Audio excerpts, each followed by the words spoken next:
Today everyone, in this video we're going to talk about using statistics to analyze quantitative data. Before anything else, let's have a short overview. Quantitative data can be analyzed using descriptive statistics or inferential statistics.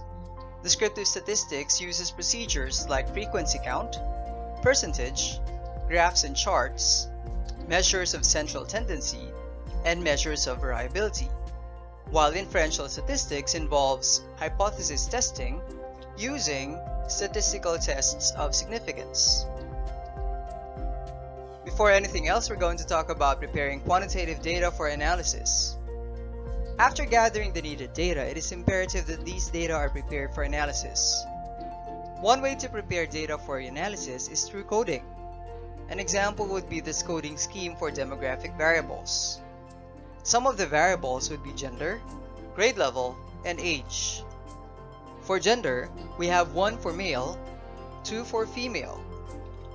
For grade level, we have 1 for grade school, 2 for junior high school, 3 for senior high school, and 4 for college. For age, we have 1 to represent those who are 10 to 15 years old, 2 to represent those who are 16 to 20 years old, 3 to represent those who are 21 to 25 years old, and 4 to represent those who are 26 years old and above. Take note that the coding scheme is merely for the purpose of categorizing and identifying the participants in accordance to their gender, grade level, and age. As such, we have this coded data on demographic profile of participants.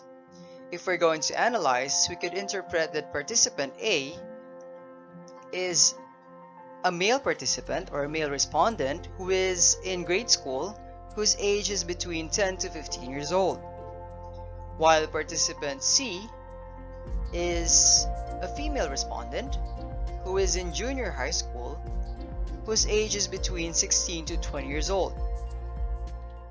Again, take note that the purpose of coding is to easily categorize and interpret participants or data in accordance to the respective categories. Another example would be a coding scheme for survey on satisfaction rating. The variable would be the item rating, and the coding scheme would be very dissatisfied, which is number 1, number 2 for dissatisfied, 3 for somewhat satisfied, 4 for satisfied, and 5 for very satisfied. As such, we have the coded data on survey on satisfaction rating, and it's going to look like this. Take note that this particular column would be the participants who have answered, while this particular row would represent the number of items in the satisfaction rating. As such, if we're going to tabulate the data, it would look like this. Remember that the numbers are based on the answers of the participants. As such, we could have this interpretation. Participant C answers very satisfied for item number 1 and satisfied for item number 2. For item number 3, he answers that he is somewhat satisfied and very satisfied again for items 4 and 5. Pretty much, if we're going to analyze, the number that we are going to place in each particular column depends on the answers of the participants in each particular number. At this point, we're now going to talk about descriptive statistics, particularly frequency counts and percentage. One way to interpret quantitative data is through descriptive statistics. Descriptive statistics are procedures that researchers use to describe data. Frequency tells how many times a certain item in a scale is rated, and it tells how many of the respondents belong to a particular category, while percentage is the proportion of responses out of the total based on 100. So the formula for percentage would look like this: part over whole times 100. An example of a frequency count and percentage can be applied using the coded data on demographic profile of respondents that we had earlier. The table would look like this. Take note that the total population is 5 people. For gender, in order to recognize the number of male participants, we're simply going to count how many are categorized as male. Based on this example, there are 3, and the female are 2. For the grade level, we're simply going to tally how many are in grade school, how many are in junior high school, in senior high school, and in college, depending on the code that we have provided earlier. As for the age, we simply follow the same practice. In terms of the percentage, remember the formula for the percentage is part over whole times 100. As such, the percentage of the male participants would be 60%, while the female participants would make up the 40% of the overall population.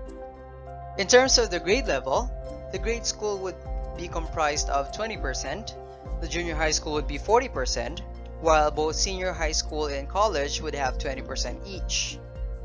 As for the age, those who are 10 to 15 years old would be the 20%, 16 to 20 would be 60%, and those who are between the ages of 21 to 25 would be another 20%. When applying frequency and percentage to the coded data on survey on satisfaction rating that we had earlier, it's going to look like this. Take note that this particular row, which would represent the number of items in the instrument, is now in this particular column. Let's focus on the responses in item number 1. We're simply going to tally how many answers the participants gave in each particular item. For very dissatisfied, there's 1 response. For satisfied, or dissatisfied rather, we have 1 response. For somewhat satisfied, we have another 1.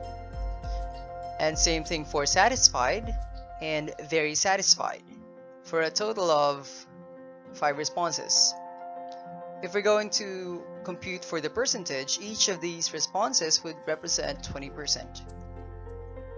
If we're going to tabulate the entire data, it's going to look like this.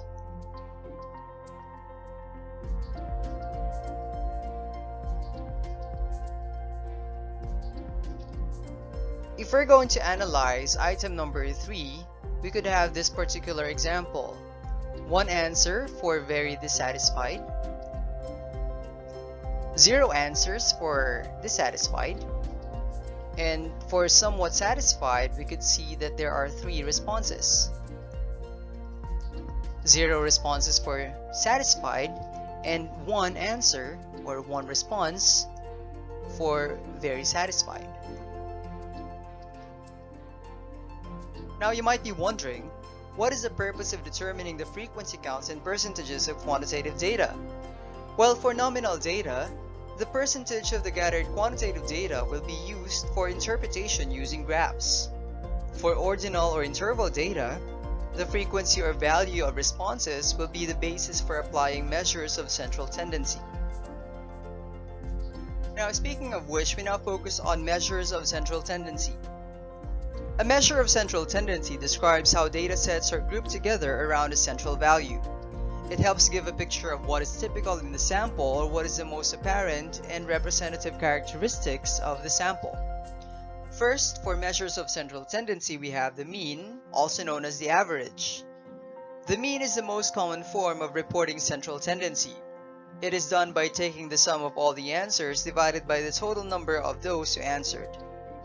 The formula for the mean or average would be x sub 1 and so on and so forth over n, where x equals the mean or average, x sub 1 up until x sub n would mean the data set or the values, and n would be the total number of the respondents. To apply mean, we have this example here. If we are going to compute for the average scores of the 5 students, what we are going to do is to add all the scores divided by the number of respondents or students. As such, from this particular example, the average score would be 84.60. In addition, we also have the mean rating, which is also known as the weighted mean. The weighted mean is used for summarizing the results for rating scales. Take note that the mean rating is an average of the values of each item assigned to a particular weight. With this in mind, the formula for mean rating would be MR is equal to the frequency of the answers who answered 1 plus the frequency of those who answered 2 the number of answers for 3, 4, and 5 multiplied by the total number of the population. Take note that the mean rating is used in computing for the mean rating per item. Let's apply the mean rating in interpreting this particular example. For this example, we have a total population of 10 respondents. Now let's compute for the mean rating of item number 1. Take note that the responses listed here would be the final tally of all the answers of all respondents. In applying the mean rating formula, we have this.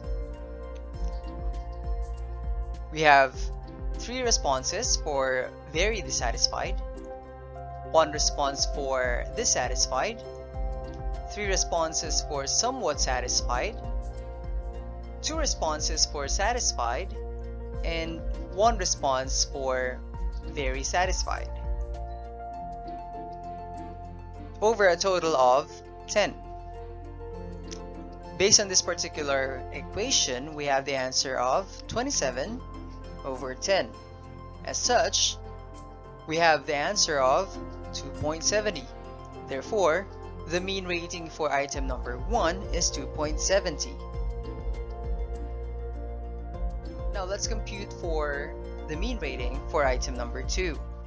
We're simply going to apply the same formula, although we're going to replace the values based on the answers per column.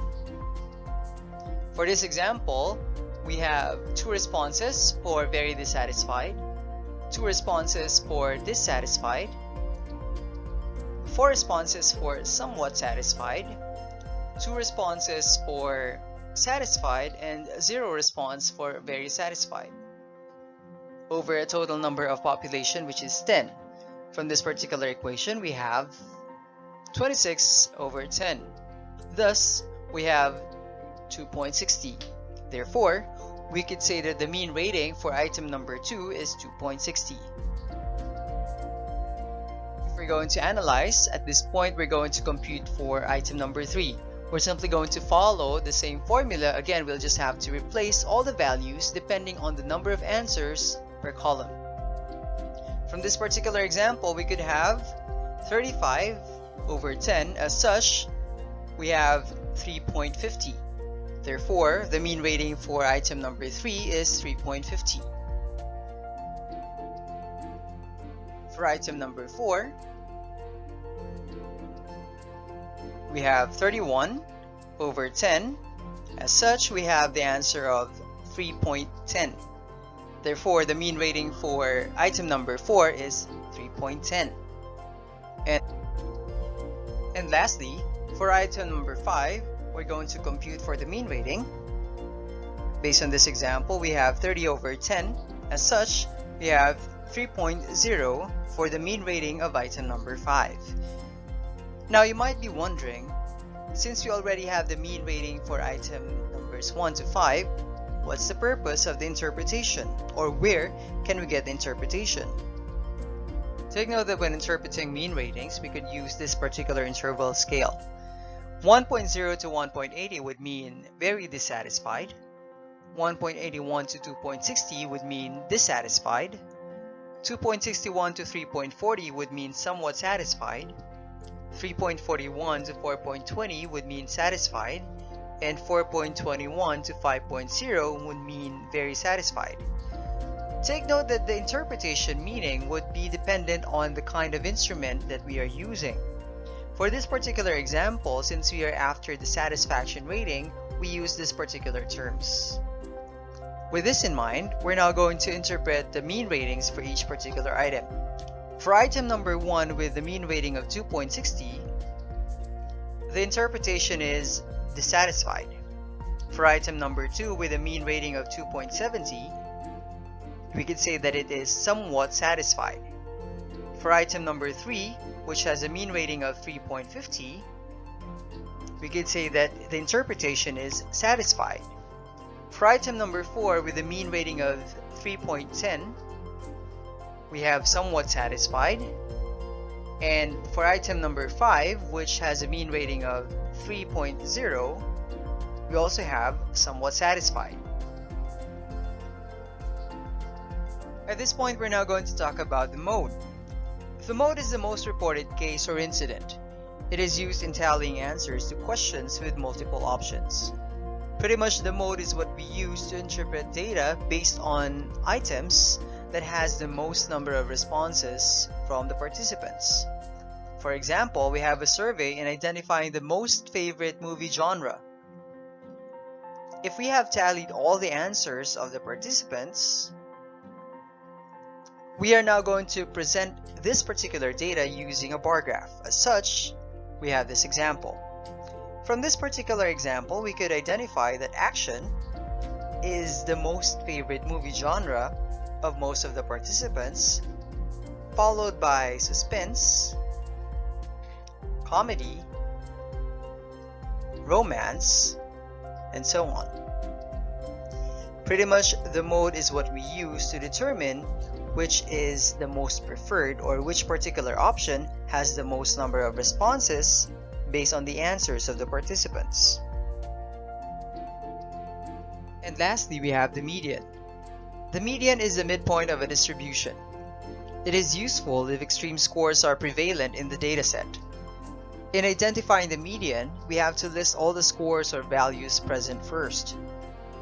Afterwards, we arrange the values from lowest to highest. From here, we identify the middle score or the median. Considering that this is an odd number of numbers or values, we could identify the middle value. From this example, the middle value or middle score is 10. Thus, it can be implied that those whose scores are less than 10 belong to the lower group, while those whose scores are greater than or equal to 10 belong to the higher group. This may be useful for identifying students who have passed and those who may need to undergo remediation programs for a certain test or a certain subject. In a nutshell, in quantitative research, it is important to become familiar with the different statistical treatments to be used for analyzing and interpreting data. Depending on the research designs and objectives, there are appropriate treatments that may be used, one of which would be descriptive statistics. Descriptive statistics is used when researchers aim to describe data, which can further be represented through the use of graphs and charts.